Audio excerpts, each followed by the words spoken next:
नमस्कार good afternoon friends. बर्तमान समय है 12:30। बर्तमान रोषे बास करुचे। आज तो गुरुवार फ्रेंड्स मैंने अरुआ आसन देखे आज गुरुवार कौन अरुआ आज गुरुवार फ्रेंड्स अरुआ देखु डालमा अरुआ भात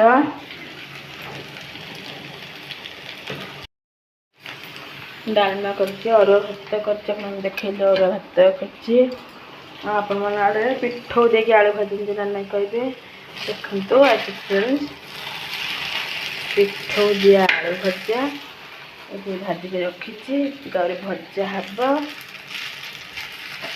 आउ फ्रेंड्स मत रोषे बस चलती पुआ तो स्कूल जाइए आठी पीहू पे टे छतुआ करी काजू रास्ता बुट चूड़ा टे भाजी नहीं पीहू को टे छतुआ करी।